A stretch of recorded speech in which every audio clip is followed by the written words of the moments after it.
Hey, what's up, world? I'm Awos Fafore. And this is Awos Oseun. Welcome back to the Who Made Y'all Priest podcast, where we talk about our spiritual journeys, our everyday life experiences, and the issues of the time from the perspective of two people who just happen to be priests. Fafore, what's going on, man? Man, I've been waiting to talk to you. I was gonna hit you up yesterday, but it was a lot going on. It was Halloween. You know what I'm saying? Took my son for his first trick or treating. Oh man, y'all still? Oh yeah, Yeah, you live out there. Oh yeah, you live out there where you can do that at, huh? yeah. He went on his first trick or treat. But here the thing, though, right?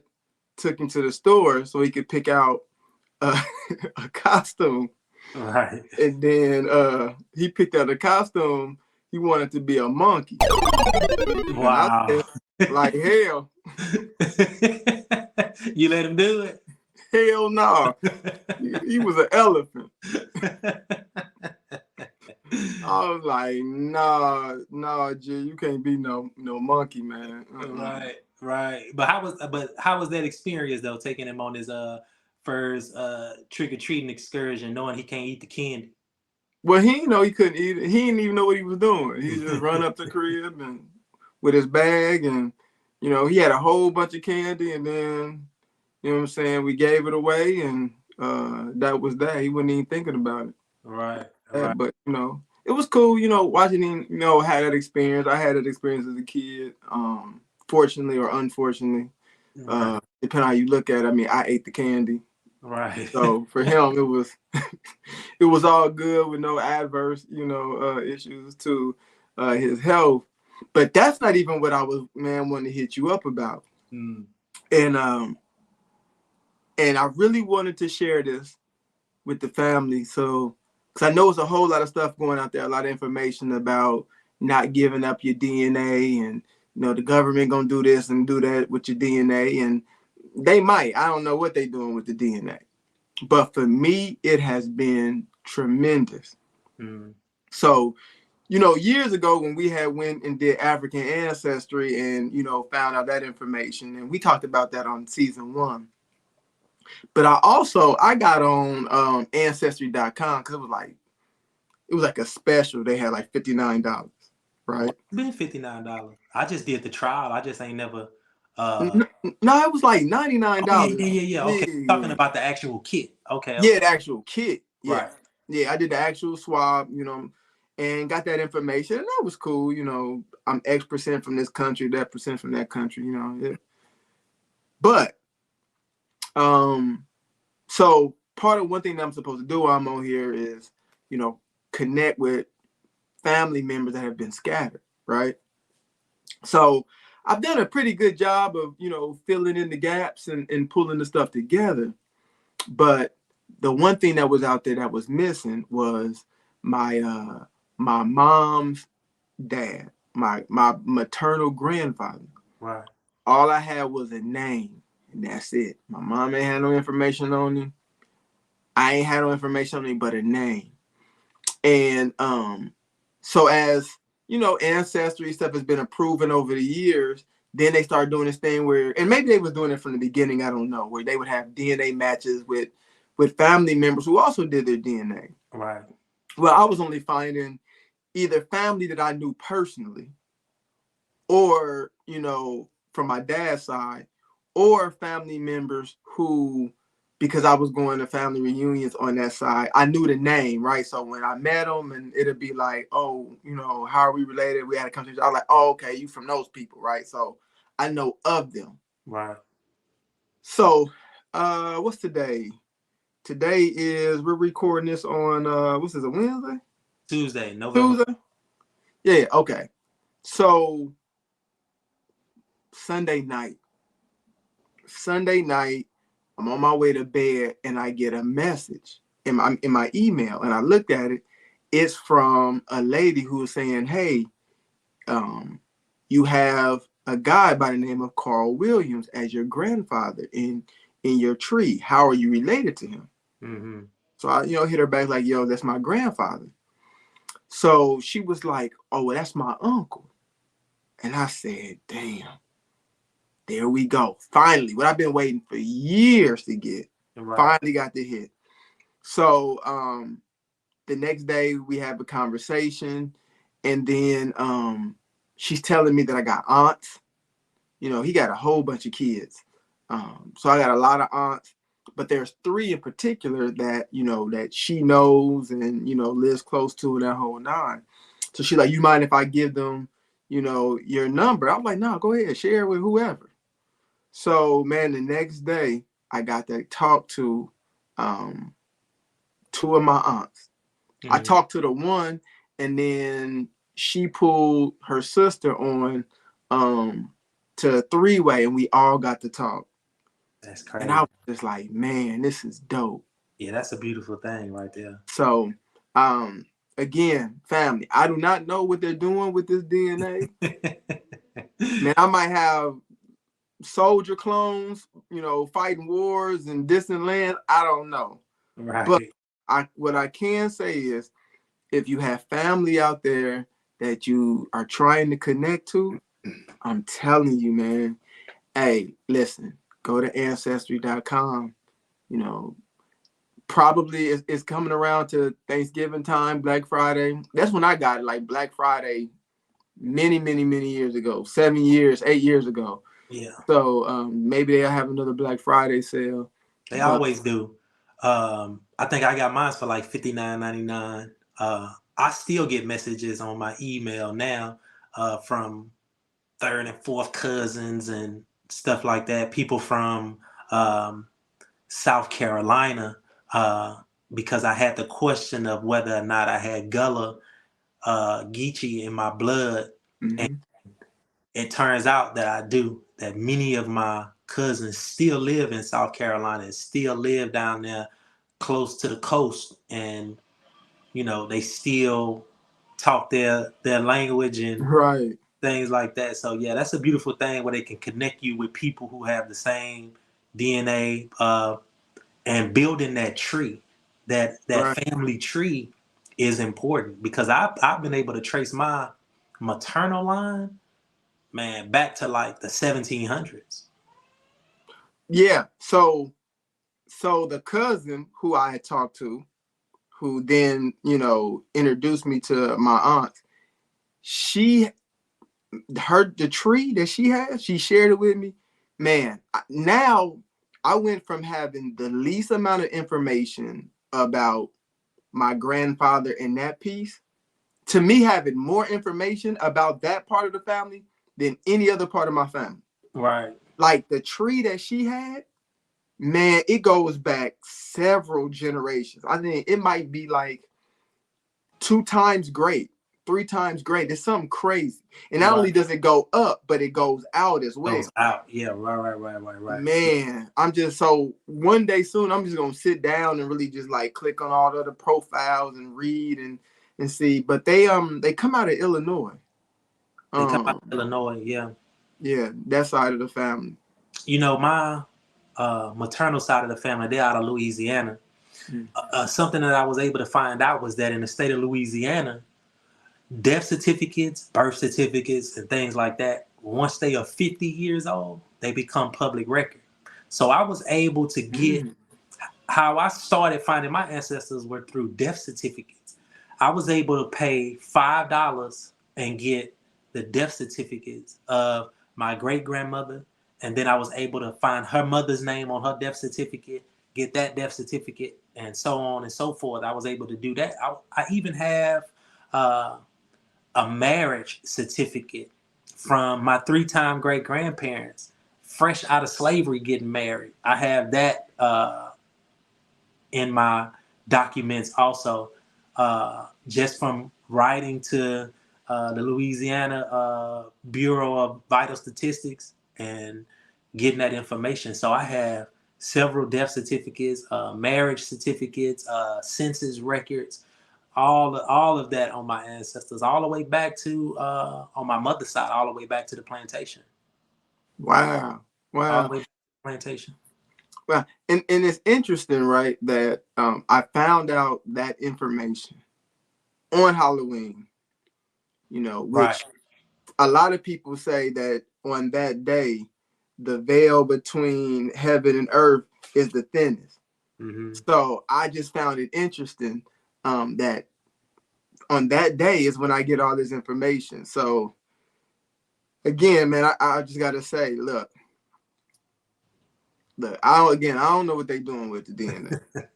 It don't matter, man. If you've been out there getting immunized since you was since you came out the womb, man, don't tell them where they got your DNA at. And I know they Right, got mines because when I got out of prison, they took mines. They came up with this law where they could forcibly take your DNA getting out of prison. You could not leave prison without giving up your DNA. So somebody got mines anyway. Mines in somebody's database. right. And I mean, I work for the federal government. You know, travel internationally. You know, I just went to Panama. You give me your fingerprints and so again. But this is a great cause though, because the information that you can uncover about yourself by knowing where you came from and who you came from is vital. Mm-hmm. Like it is vital, you know, because we are our parents and our grandparents. They are us. So understanding, you know, how they are, how they were, their struggles, their characteristics, personality traits, man, that's important to know. Right.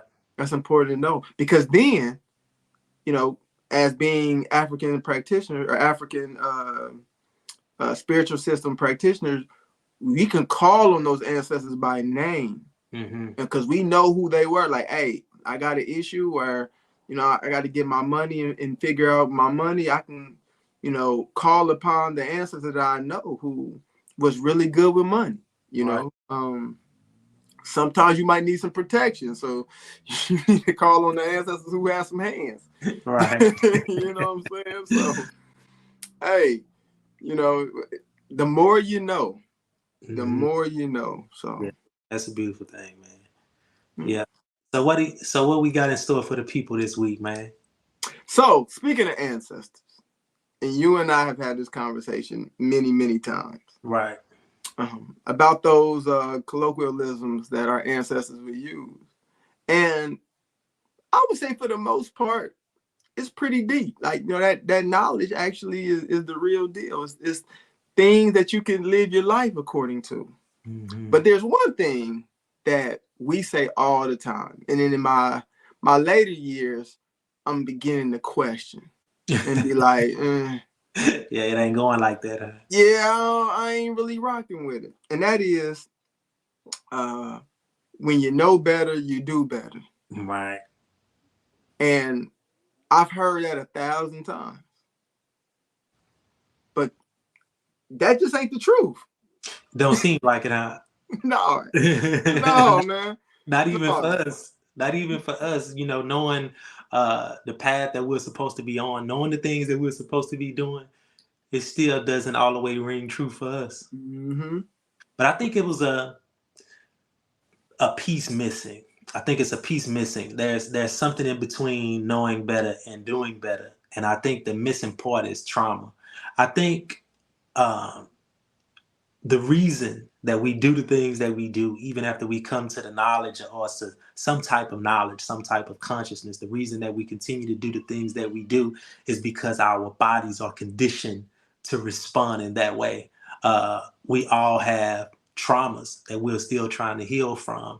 And so our bodies, our minds just automatically respond to the experiences that we are having that our mind or that our body remembers. So I think that was the missing piece, not knowing that we needed to be healed from trauma.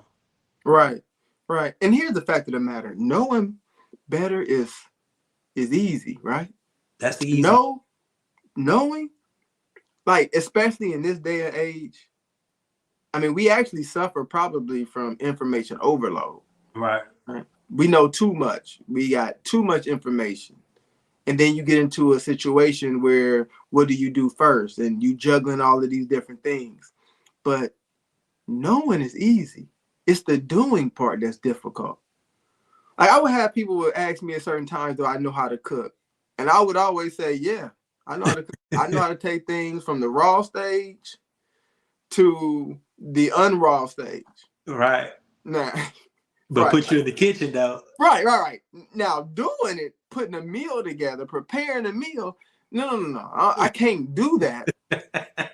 But I understand. I can go pull up a recipe and give you a cup of that and a pinch of that. Right. Boom, boom, boom. Now, is it gonna be good? Probably not. You know what I'm saying? Right. Yeah. Like, You know, yeah, I got documentation that says that I can build a house. Now, I know the theory of building a house. You know, I was one of the people that when people were having a hard time with determining the pitch of a roof, you know, I knew the math to get that done. In theory, I can build a house. But if you give me a hammer and a nail and ask me to put your house together, you might not want to live in that house though. right. Yeah, you might not want to live in that house. I do think trauma is the missing piece. And I think I'm going to say something here that I truly believe that a lot of people may disagree with initially. And that's that no experience can be traumatic. I don't think that there's a such thing as a traumatic experience. I think experiences are what they are. They are neither bad nor good, and we judge them as such.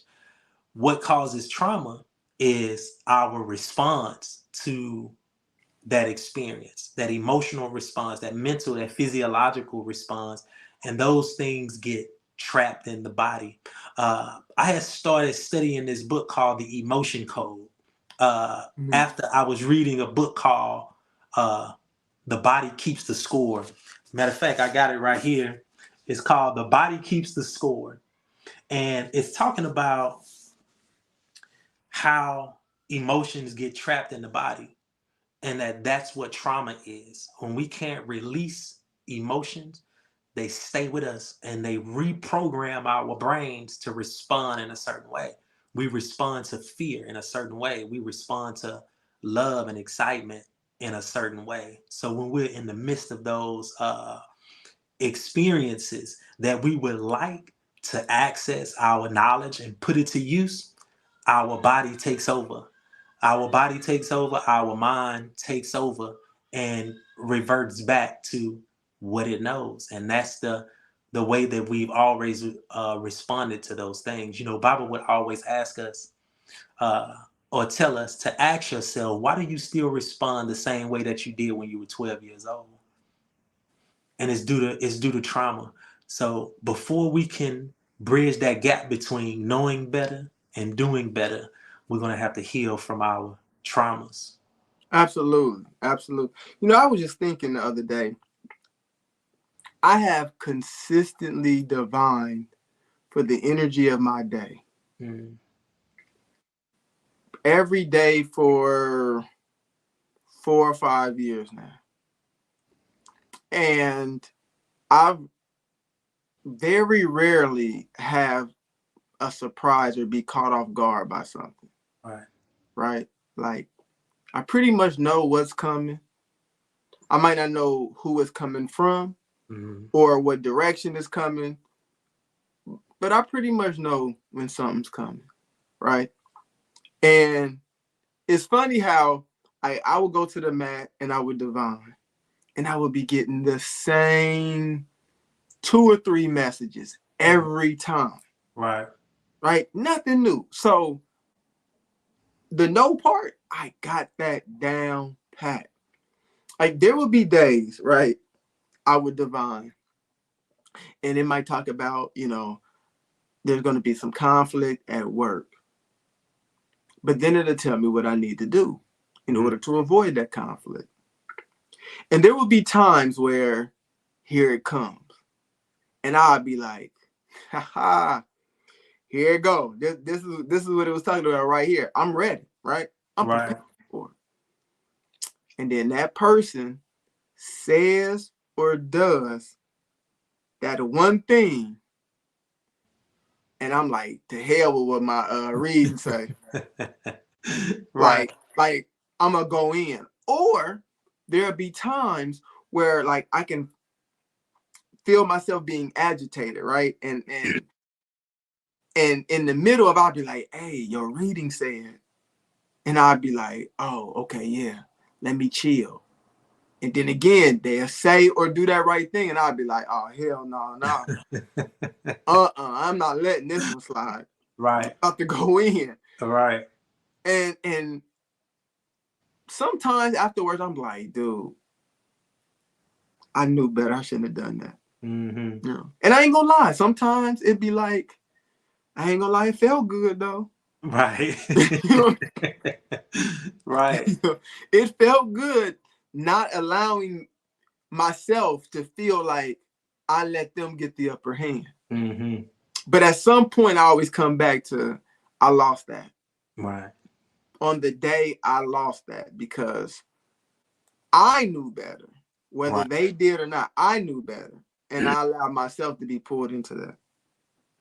Yeah, I think Spirit has this way of testing us. You have this knowledge, and now we have to see if you can actually apply it. Can you use it in a practical way? And many times we fail. And I think the reason that we fail is due to trauma. I think that this thing about trauma, that we're going to always have to revisit that. We're going to always have to revisit our traumas. And that's a hard thing to do, because then you have to ask yourself, what part did you play? Things that you've suppressed in your mind, you're going to have to bring those things to the forefront. And I think plant medicine is going to help us a lot. Meditation is going to help us a lot. Really going into ourselves is going to help us a lot. I don't know. What do you think about therapy? What are your thoughts about therapy? So I have mixed reviews or mixed feelings about therapy. Mm-hmm. I think the key part to therapy is the therapist. Right. And that's why I love when I find, E5 practitioners who are therapists, counselors, psychologists, Right. or even like doctors, nurses, things of that nature, right? Yeah, Fashiwa. Yes. So we need more of that. Mm-hmm. So I would be more than fine with a therapist who was a priest of E5, because I would feel like that, whatever they tell me or whatever they do for me is going to be specific to me. Mm-hmm. More so than, hey, I was taught this technique in school, I'm gonna hit everybody with it. Right. No matter, what your trauma was, this is the technique I learned, I'm gonna just go with it. By having somebody who's a E5 practitioner or a practitioner of any of the, indigenous spiritual systems, Mm-hmm. I feel like it'll really be centered around myself. Right. So with that, I'm good with it. For people who, hey, it was a good career, make good money, things of that nature, or who don't have an understanding or a way to really tap into me as an individual. Mm-hmm. I mean, hey, I would even be good with like a psychologist or a therapist who studied astrology, Right. or was into tarot or things of that nature, and numerology, right? Mm-hmm. I would be into even that type of thing, because again, I would feel like they would really be trying to tap into the specific parts of what makes me me. Right. Because you talk about trauma, right? As we kind of get into how do we or what stops us from doing, right? We got to take into consideration something that we don't even remember, which is our past life. Mm-hmm. What kind of karma are we bringing in, right? If we're going to just talk about me and my likes, dislikes, my experiences in this lifetime, right? You're going to miss a huge piece of potentially what is at the crux of my issue. Mm-hmm. You know what I'm saying? So if you understand the karma I brought in, then you can better help me. Right. And that's one thing that we don't get into enough, right? Is understanding that we have lived multiple lifetimes, and we're bringing in a lot of baggage, Right. good and bad, but from a previous lifetime. and we don't have any memory of those experiences. So it's hard for us to understand how those experiences play a role in our current experience. And I think that that's one of the reasons why one of the goals of Ifa is for us to introduce the Ori and the Ori Nu, uh, because the inner self, the true self, doesn't forget. We're just not consciously aware of the things that we've done in past lives. But we, like you say, we carry those things with us. We carry those energies with us. So in that case, then we may even carry traumas from our past lives. And then we also know that trauma is passed down from our ancestors. Right. That once those emotions get trapped in their bodies, they pass those things down to us. So we are carrying a lot of things that we need to be able to deal with again before we can bridge the gap between knowing and doing. And I think that that's why many of the priests have told us, or at least have told me, that Ifa is more than an intellectual practice. And the way I study, it has to make sense to me intellectually first. Intellectually, it has to make sense to me first. Uh, and applying it kind of comes later for me. It kind of comes later. But that's why it's more than intellectual, is because we have to be able to tap into the traumas of our past, the traumas of our ancestors. And then we have to be able to heal those things so that we can reteach our minds, reteach our bodies to respond in different ways to different experiences. Right. And so look, so what y'all just heard Oseun say is very important in this way. He said, talked about being intellectual, right? It has to make sense. He has to understand it intellectually before he can apply those things, right? So how he knows that that's the case, or what helps him better to understand that about himself, is because he knows his old dude. You know, he has old dudes that are air elements, Right. being in your head, thinking, right? He's also a Gemini, a thinker. Right. You know, now this is what makes us such a great team, right? Because we'll have conversations all the time, and I'll always say, or I ain't gonna say always, but sometimes Oseun will bring up something, and I say, "What am I supposed to do with that? Like, how am I going to apply that? How am I Right. going to use that?" The reason why I say that is because I'm an earth element. You know, look at my old dudes. I want to know, how can I take that information you just gave me and apply it now to move forward? Right. We understand those things about one another. And for that, we help one another and we balance one another out. But again, that's the knowing part, right? But then you got to take that knowing part and then move it into apply it. So we're past the point, like I keep on saying, of us knowing things about ourselves. And then it becomes, again, what's stopping us from doing better, so then we can move forward. One of the things that I always say is that if you didn't have a struggle, there wouldn't be a reason to be here. Mm. Like, we come here to have an experience in order to grow, evolve, learn, move forward, right? That's the journey. That's the friction. Our Luo always talks about the law of opposites, and the friction, the bad times, right? That's how you get to know yourself, right?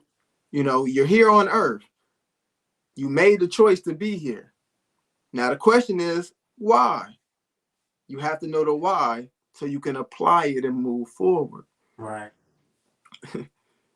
There's that the old dude Irosu Iwori that talks about why we make the trip back and forth.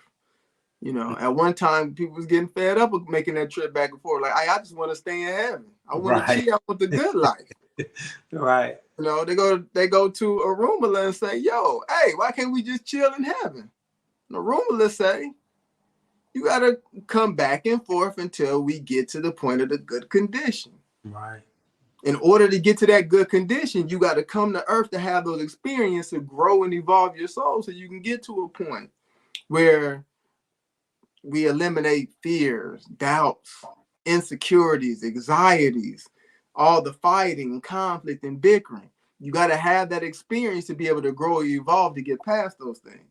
Right.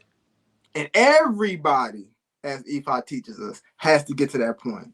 So it's not like you get to that point and you be like, I'm good. Once you get to that point, and you got to help the next person to be able to get to that point. Now, right? somebody gonna argue with us about that interpretation of that Odu, that we all have to get there. But I know, I mean, you and I have had the conversation about that Odu several times, and we know that both an individual and a collective aspect to that Odu. So, but nobody's getting to the finish line faster than anybody else, though. So once you come to the knowledge of the truth, you might as well start talking to everybody else and trying to get them to get on board, so we can merge with the source, faster than usual, faster than we would. Absolutely. Yeah. So what do you think? At the same time. So what experiences have you had where you are telling yourself, I know better than this, but you didn't do better in that situation? So for me, being a son of Shango, right, I think I'm super nice and sweet and nurturing and all that good stuff, right? Right. But, I do have a bit of an ego, right? One of the things for sons of Shango is to kill that ego. My old dudes and things of that nature talk about, me having to keep a cool head because, I can get frustrated at times. And it's just time where I got to just learn to let things go. One of the biggest things I have to learn to let go, that's probably one of my biggest struggles, is to be comfortable with allowing other people to go down their journey, to have their experience, right? Right. I'll do this thing where, because I've either had that experience or I've watched other people have that experience, I have information on it, right? Where I get into these things where I just gotta help, I gotta help you. And I've been told many times that I gotta know who I'm here to help and who I just gotta give that information to, and then back off and let them do their thing. Right. And my compliment, or the feminine Orisha is Yemoja, right? She's all about nurturing, right? But the key thing about that, I think, is learning first how to nurture yourself before you nurture others. So I always tell myself, man, I gotta learn to let people go. Any kids is always my thing. You know what I'm saying? So I have a soft spot for kids, and by extension, parents who are big in their kids' life. So if you're like a single parent, single mother, single father, right, I really be wanting to help you so it doesn't trickle down, to the child. So that's kind of my soft spot. And what I do have to understand is that we all came for a journey. There, everything that we experience in our life is a choice, whether we made the choice in heaven or we made the choice on earth. It comes down to choices, and I got to be okay with people, having their journey, whether some judge that experience as bad or not. I got to be okay with them having that experience. Right.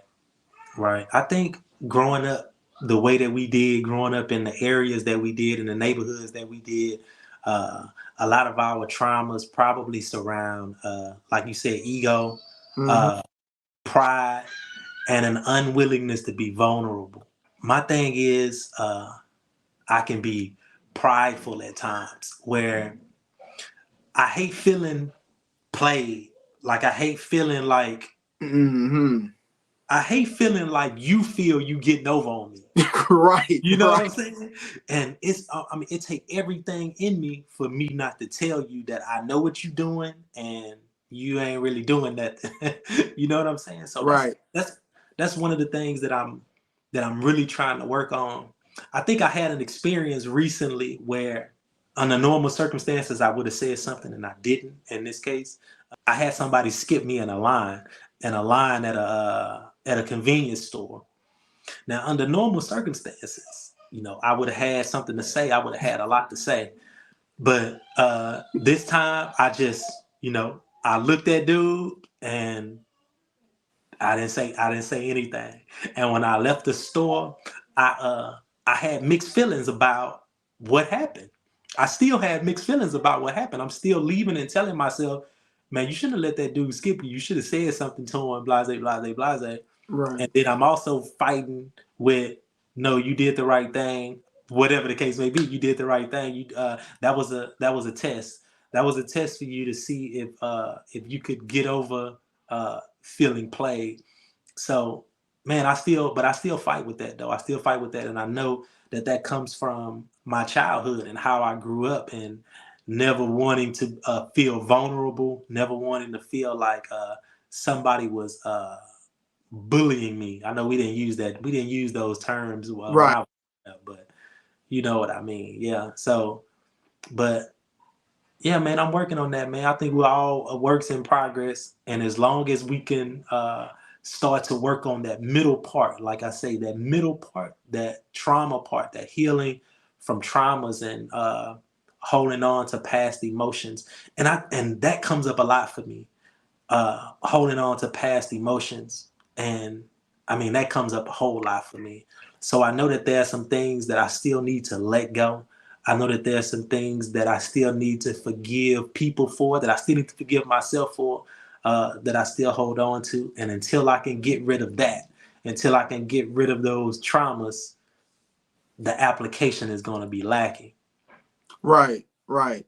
I remember when I got my natal chart reading from Baba Shangodari. Mm.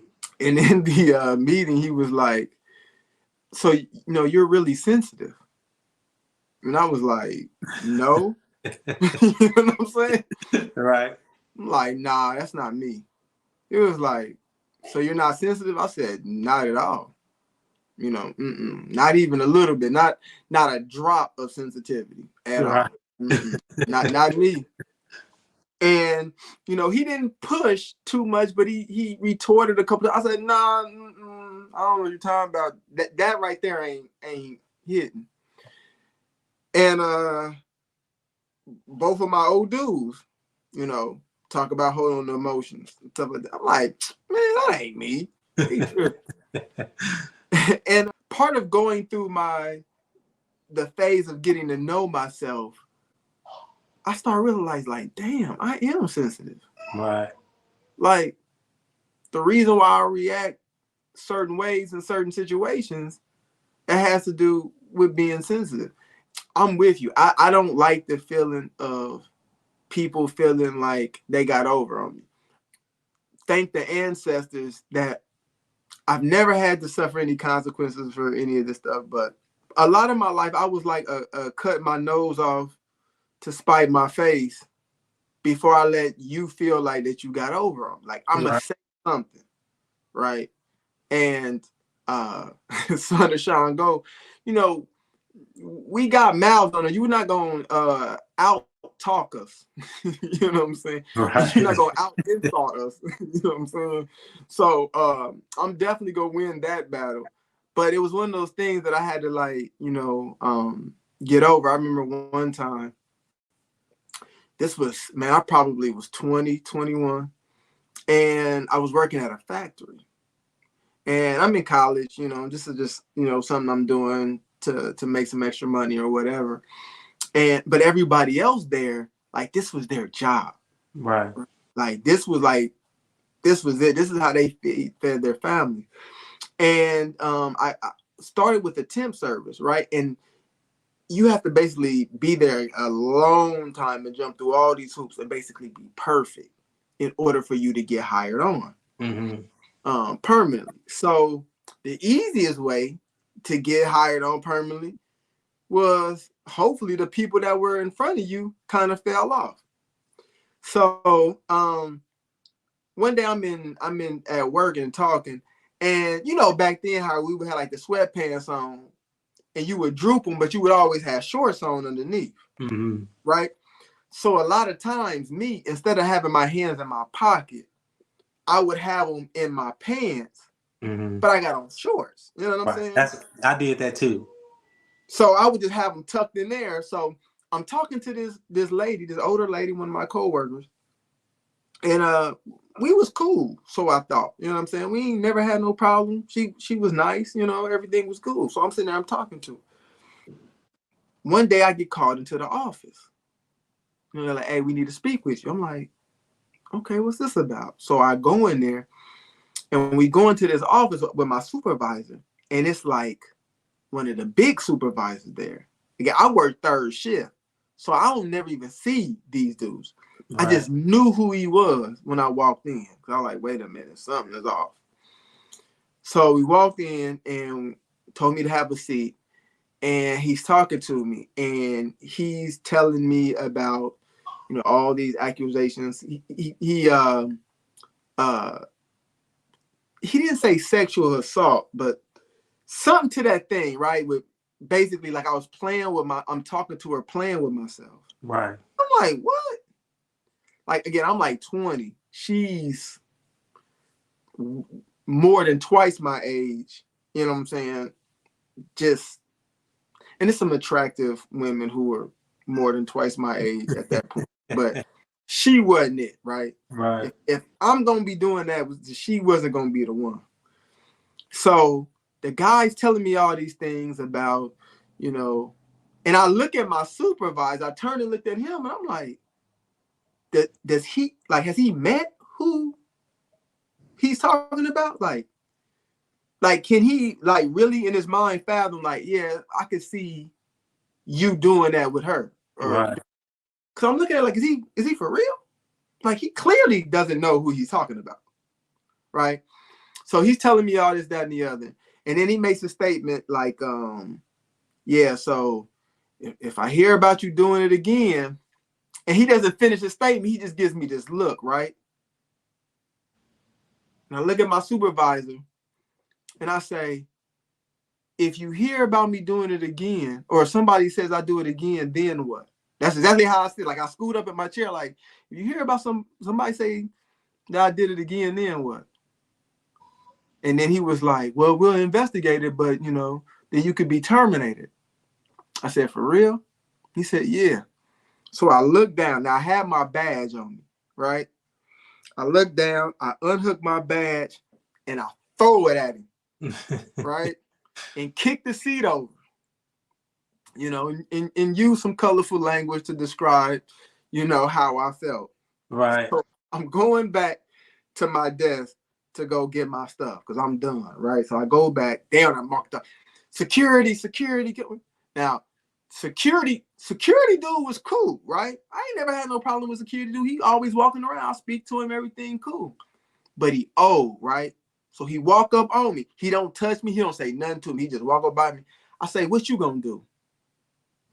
I'm like, what he gonna do? Oh God, they on the walkie-talkie, everything great. So I go back, I grab my stuff.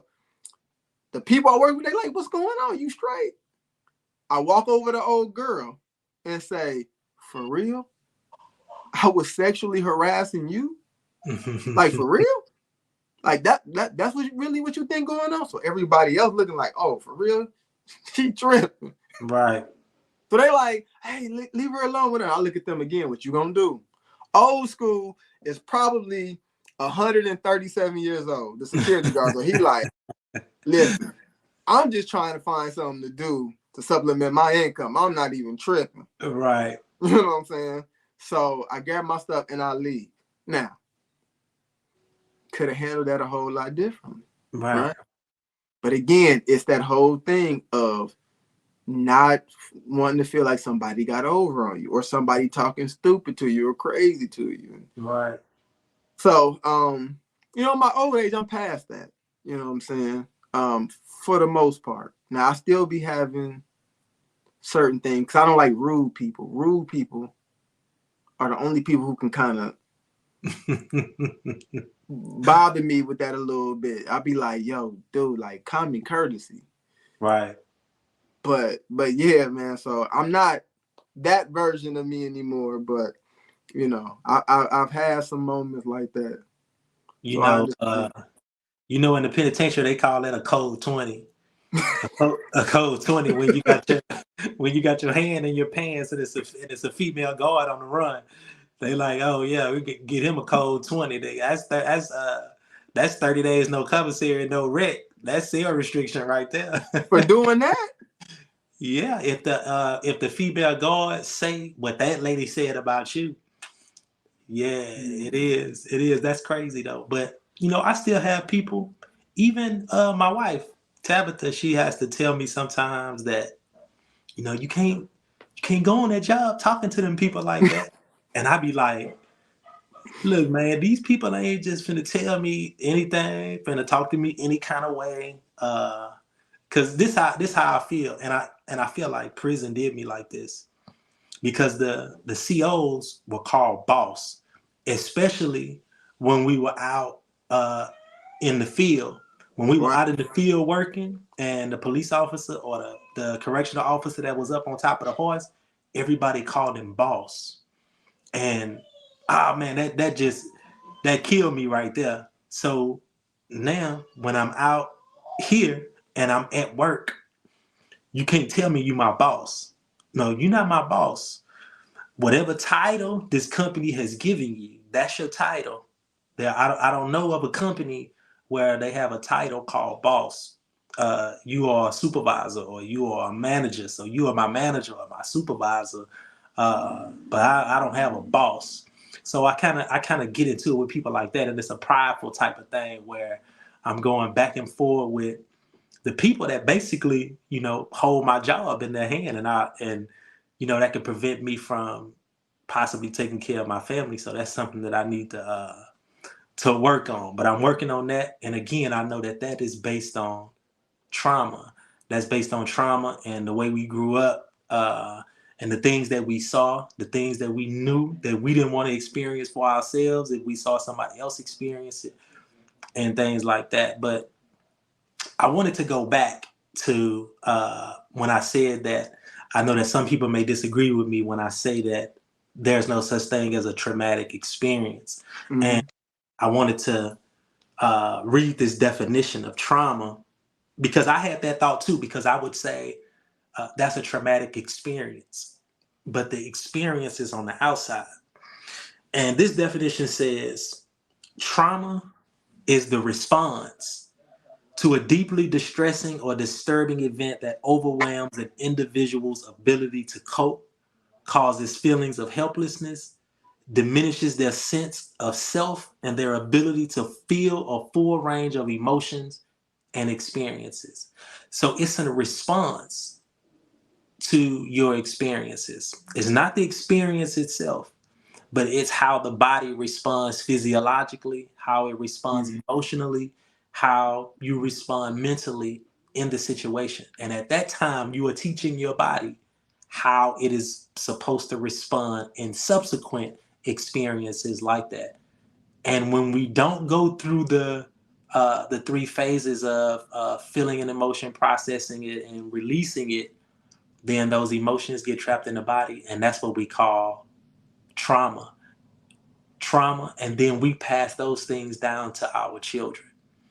So I think one of the goals of E5, another one of the goals of E5, is for us to become conscious of our traumas and to heal from those traumas, release old emotional hurts, so that, like Baba said, that if someone can come along and push your button and pull your trigger, then you haven't passed the test yet.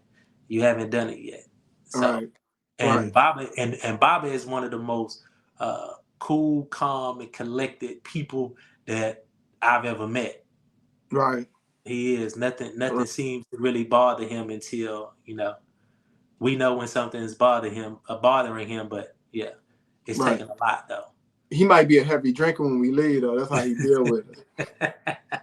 No, but what you said though. So there is no traumatic experiences, just traumatic responses. So it's a Responses. trauma response. Mm-hmm. But what you did, that was a good segue to kind of our last part. So we talked about the knowing, right? The when you know better. We talked about the knowing. Then we talked about what stops us from doing better. Mhm. So now the logical question is then, so how do we do better? Mhm. I think again we have to take care of that bridge, take care of that trauma. The only way that we're going to be able to apply what we know and have our bodies, have our minds, have our physiology respond the way that we needed to respond when we are having those experiences is to teach our bodies to do so. And the only way we can do so is to get rid of old traumas. So we have to rewire ourselves again. At one point, I was in prison. I wanted to study what's called neuroplasticity, and it talks about our ability to rewire our brains. I think we do it unconsciously all the time, but this was talking about being able to do it consciously, that we can rewire our brain and Mm-hmm. therefore affect our physiology, affect our emotions. When you get into the etymology of emotions and things like that. So that middle part is what we're going to have to take care of before we can bridge the knowing and the doing. Mm-hmm. I think the more important question is, what does doing better look like? Well, What does so it look like? to go back a little bit though, when you were talking about rewiring your brain, I mean, that's a lot of what Dr. Joe Dispenza he talks about. Mm-hmm.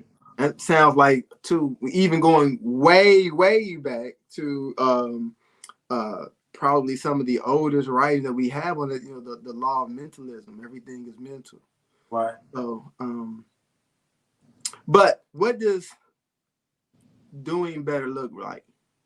So you have it's a map, right? You have where you are. You have in getting to know yourself where you're supposed to be. And doing better is taking gradual, measurable steps towards that, right? Right. But with that, you got to be patient, right? You got to be patient with yourself. You got to be gentle with yourself, knowing that you may have a moment where it's like you did 10 steps forward and then took a huge jump backwards, right? Right. You may Right. have some of those, right? But you got to be gentle with yourself. You got to be patient. Um, to me, that's what doing better looks like. But how you accomplish those things, though, you got to pray. You gotta pray often. You have to allow yourself to be led by spirit. You have to connect with your ancestors. Mm-hmm. You have to make space for them. You got to invite them into your life, right? You got to go to them with your ups and downs. You got to go to your ancestors with your struggles, right? Don't come empty-handed. Come with a plate of chicken or something. A little alcohol. Right. Grandpa like a cigar. Bring that. Like you said, huge thing is you got to work on your trauma. Mm-hmm. Um, Part of working on the trauma may include having conversations with the people that you need to have conversations with. Mm-hmm. You know, um, if your mother is a part of that trauma, have that conversation. Mm-hmm. If your father is a part of that trauma, have that conversation. But you also got to be prepared that when you have that conversation, they're not going to react favorably to that conversation. Right. They may not be in a space where they actually see see themselves in your trauma, right? They may not even seen and understood their own trauma. So you got to be prepared for that. One of the biggest things you have to do is you have to eliminate low vibrating people, places, things, activities, food. You got to get rid of that because what happens is that then your external environment starts to poison the internal. Mm-hmm. So you gotta eliminate some of those things. But again, one foot in front of the other, it's a slow process. It's a journey. You know what I'm saying? It's the whole reason why you're here, to have an experience. Right. Yeah. I recently started going back again through the Odus, or at least through the Medjis, and reading them from an ethical standpoint. And Ifa is very clear. Ifa is very clear on what we need to do to have good character, which is the foundation of our system, is good character. And Ifa is very explicit on the things that we need to do to attain that: respect for our elders, greeting and respecting and honoring our ancestors, though Humility. respecting others, letting them, like you say, letting them have their journey. Um, those type of things. And Ifa is very specific about being patient. Yeah, Sudru.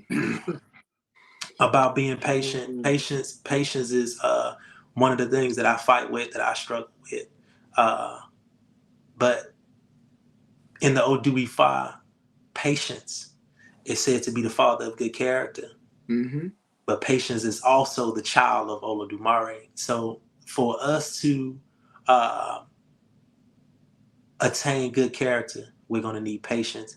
And the way we acquire patience is to make an attempt to merge back with the source. So that's what we're going to have. And that source is within us. We don't have to look outside of ourselves Ashe. to find the source. So Ashe. I think Humility. humility. Humility Humility is huge. is It pays to stoop to conquer. right. Humbleness and things like that. Yeah. Things that we took for granted, I would think, coming up. I remember telling somebody when I was coming up, it was looked down upon to be friendly. Uh, that was something that we used to say, like, I ain't friendly, and it was looked down upon to be friendly, and that's something that I struggle with too. But I find myself now being happy when I'm able to engage, especially with another black man that I don't know, and we might just be passing each other in the store.